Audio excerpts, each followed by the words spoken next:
बुचहा विधानसभा seat पर उपचुनाव में आरजेडी प्रत्याशी अमर पासवान ने एक बहुत बड़ा जीत दर्ज किया। 34,000 से ज्यादा वोटों से जीत दर्ज किया। इस वक्त हमारे साथ राजद के राज्यसभा सांसद मनोज झा जी हैं। सर, बुचहा विधानसभा उपचुनाव सीट पर आरजेडी प्रत्याशी की जीत हुई है, किस तरह देख रहे हैं इस जीत को? देखिए, पहली बात है कि अभी जो फाइनल फिगर आएगा तो शायद 35 से ऊपर जाएंगे हम। जो जनता का संकेत था वो साफ था। चुनाव एक तरफा हो गया था, और चुनाव एक तरफा इसलिए हो गया था कि जिस प्रकार राष्ट्रीय अध्यक्ष लालू जी ने कहा और तेजस्वी जी ने जिस प्रकार कुछ स्ट्रैटेजिक बदलाव किए मुद्दों को लेकर के, प्राथमिकताओं को लेकर के, उसके पक्ष में जनता ने अपनी मुहर लगा दी। जाहिर तौर पर आप देखेंगे कि रोजगार की बात कौन कर रहा? नेता प्रतिपक्ष। बदहाल शिक्षा की बात कौन कर रहा? नेता प्रतिपक्ष। लाठियां चल रही है रोजगार मांगने पे, कौन बोल रहा? नेता प्रतिपक्ष। आए दिन लॉ एंड ऑर्डर तार तार है, कौन बोल रहा है? नेता प्रतिपक्ष तेजस्वी जी। एक जो राजनीति में जो बदलाव लोगों ने उम्मीद की थी 2020 में, उस बदलाव को तो आपने पोस्टल बैलेट, शासनादेश से दबा दिया, लेकिन जन उभार को आप बहुत दिन तक नहीं दबा सकते। बुचहा की जनता ने जो विक्ट्री का जो मार्जिन है, जो स्केल है, वो आपको बता रहा है कि महज एक सीट का चुनाव नहीं था। लोगों ने अपने मन के बदलाव से बदलाव के बयार को आगे रख दिया।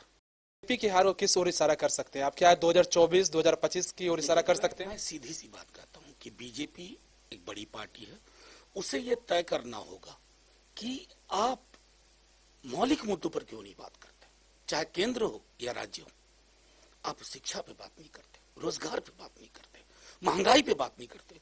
आप ही तो थे ना जब विपक्ष में थे, छोटे मोटे 50 पैसे दाम बढ़ने पे क्या करते थे? आज जनता को आपने किस हाल में छोड़ दिया। लेकिन हाँ, आपको ये लगता था ना कि जनता को आप कभी लाउड स्पीकर, कभी अजान, कभी हिजाब, कभी खान पान, कभी फलाना जयंती, कभी चिलाना जयंती, लेकिन जनता अब नहीं भागने वाली। उसे पता है कि उसकी थाली छोटी हो रही है, और इन्हीं मुद्दों को आगे रख करके नेता प्रतिपक्ष तेजस्वी जी ने ये साबित कर दिया कि आप भले विश्व की सबसे बड़ी पार्टी हो, अपने संसाधनों के बल पर आप चुनाव नहीं जीत सकते। क्या वीआईपी ने आरजेडी को बेनिफिट किया है? मैं ये कतई नहीं मानता, क्योंकि दोनों के वीआईपी और बीजेपी के वोट को भी अगर आप जोड़ दें तो तकरीबन 10,000 वोट का फासला है। खैर, मैं उसमें नहीं। ये मुकेश सहनी जी के लिए, उनकी राजनीति के लिए जरूर मैं आग्रह करूंगा, सोचें कि जब वो हमें छोड़ के गए तो अपनी स्वाभाविक धारा को छोड़ के गए थे, जिसको कहते हैं नेचुरल अलायंस। वो एक अननेचुरल अलायंस की ओर गए, और देखिए क्या किया उनके साथ। उनके विधायकों को मिला लिया और उनको मटियामेट करने की साजिश रच दी।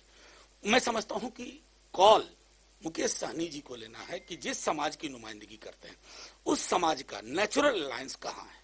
क्या महागठबंधन में आना चाहिए मुकेश सहनी को? मैंने कहा ये निर्णय उनको करना होगा कि पूरी प्रतिबद्धता के साथ कि अपने समाज की नुमाइंदगी, उसकी बेहतरी के लिए उनके पास क्या विकल्प है। सबसे बड़ा मैं समझता हूं कि उन्होंने उस वक्त गलती की जब वो हमें छोड़ के गए। मैं बार बार दोहराता हूं, हम उस समाज के नेचुरल अलायंस है।